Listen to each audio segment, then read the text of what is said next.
We're here with Steve Hammond. We used to work for DMA Design on a game that is very close to my heart. One of the very first games that I was properly addicted to way back when. Lemmings. So, Lemmings. Steve. Yes. Lemmings. All about Lemmings. Where do you start? It's been... Well, where do you start? It's still going, isn't it? It's one of those games that's ubiquitous. It just absolutely everywhere. It got ported over and over and over. You know, all formats, all consoles. It made DMA's name. You know, before that, you know, I had a few games, Menace, Blood Money, and this was like Dave Jones, you know, his company, Hero Menace when he was in college. It was a success, followed up with Blood Money. Yeah. But Lemmings was maybe the first game that it wasn't his idea.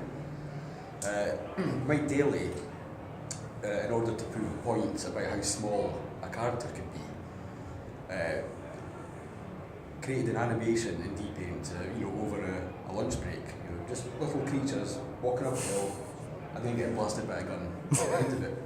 And that was it. It was just to you know, demonstrate that yes, you could have nicely animated small creatures. And then Russell Kay came in and thought, there's a game in that. Yeah, I like that. There's a game in there. And Dave Jones went, yeah, I agree.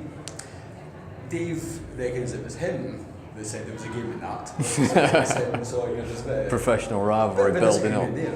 But you know, that's where it started. So at that time, I was you know, at the same college as Dave. This was Dundee Institute of Technology, on a different course, but I was doing graphic conversions, you know, part time on ballistics and Shadow of the Beast. So, you know, I pitched in with level design for Lemmings. You know, in fact, everybody pitched in for level design. None of my designs were actually used in the game. Right. Right. Too easy or too difficult. So, you know, I have to learn to pitch it. There was some hard stuff in them Hard games. stuff, but my claim to fame for Lemmings itself is that if you complete all the levels, you know, you get a screen at the end, a nice big lemming, and the team all around them. You know, congratulations, and that's me, and I think it's either the bottom left or but one of the corners. And there, yeah. So, you know, my face is in the game. It's all there. It's all inspiration in the game, isn't it? I mean, that was... This was on the Amiga when I was 6. That's 24 years ago. Yeah, I don't feel old. I'll tell you about feeling old. Because I come from Dundee. Well, okay, you know, DMA was all based in Dundee in Scotland. And we have a place, McManus Galleries, which is a museum. And for the last maybe 5 or 6 years, there has been a museum exhibit, DMA design. Nice. With a clipping from a magazine, with, you know, a photo of all of us up at the top of the Dundee Law, which is the big volcanic, ex-volcanic hill on the centre of the city. Right. So yes, I'm in a museum, and that's how you feel old these days. Yeah, when you feature in the museum, it's time to think. But it's good that you're being recognised in that, because I mean, like, we had this discussion, didn't we, in the car on the way here. You always look at the game and the game's the start, and you never really know the names behind the game. Yeah. And how does that feel? I mean, you put in months and months and sometimes years of work into a game. And it felt different at the time.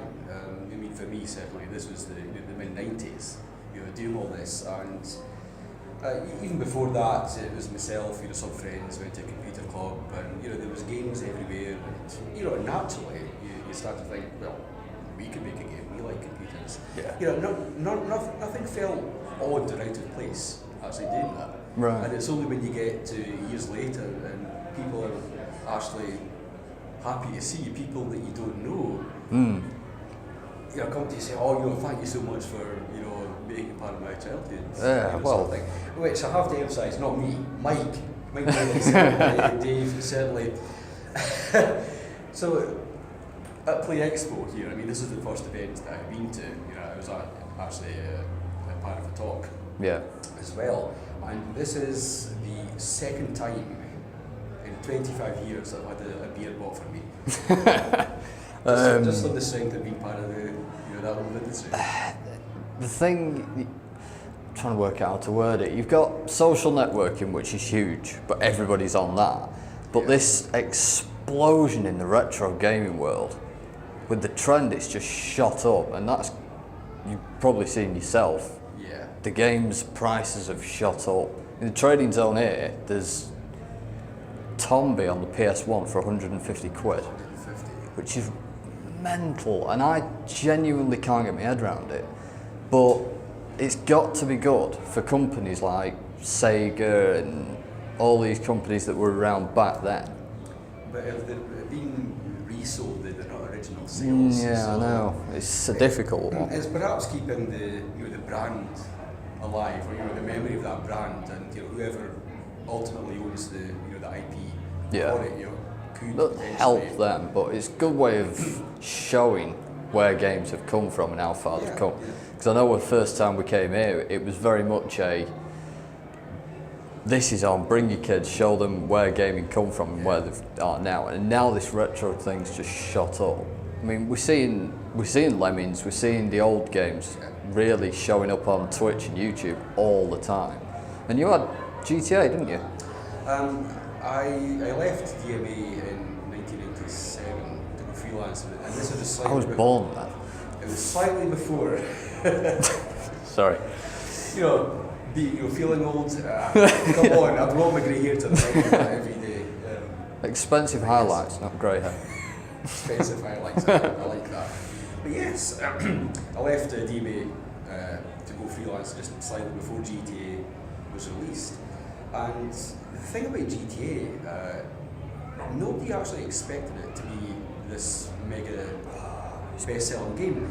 To us, it was another project. It was just another project.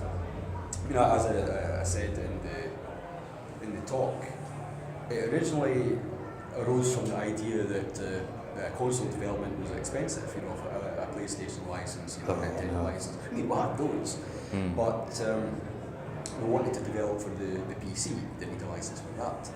And as part of my other DMA duties, I wrote the newsletter, and I've got the newsletter that says, and this is February 1995, title New PC Project. There will be a meeting this week to discuss And that became ideas for PC games, and that was where it is. A week later, it was written up into a design document by Keith Hamilton, who was the team leader, and I think at that point it became Race and Chase. right. That was GTA, but it was just another game. The golden child to DMA was Body Harvest. This was a project. I always say Project Reality or Ultra 64 because that's how I was introduced to it. But the Nintendo 64, it could have been, or it had the potential to be, a launch title for the N64, Body Harvest. So it was the game that was the big hope.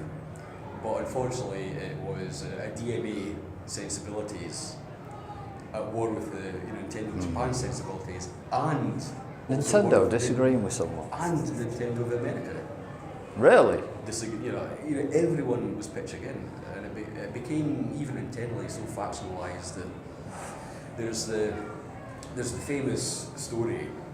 Well, maybe not famous, but the story told that Nintendo at one point told the graphic lead, could the graphics be more material? As opposed to polygon type. You'd understand that. I try. Because make them more material, and we don't know what that means. Nobody knew what it meant, but I had to do it anyway. But my favourite illustration of the trouble doing Body Harvest was I was writing the story, the characters in the background, and Nintendo had definite ideas about that, and I think it was one of the trade shows, either E3 or CES, but there was one of them, okay, I've got to write a blurb for that, a page about what PR. Yeah, that sort of stuff. So here's the story, and I thought that was quite nice. Nintendo faxed me and said, okay, could you simplify that, please? And Nintendo of America at the very same time faxed me and said, could you beef that up, please? And you couldn't really send one to I each? went through to our office manager and said, okay, what do we do? And he said, you just shrugged and suck up to the Japanese. Yeah, because that's where Nintendo really is, isn't it? Yeah. So, okay, simplify the story, and it went through all these changes.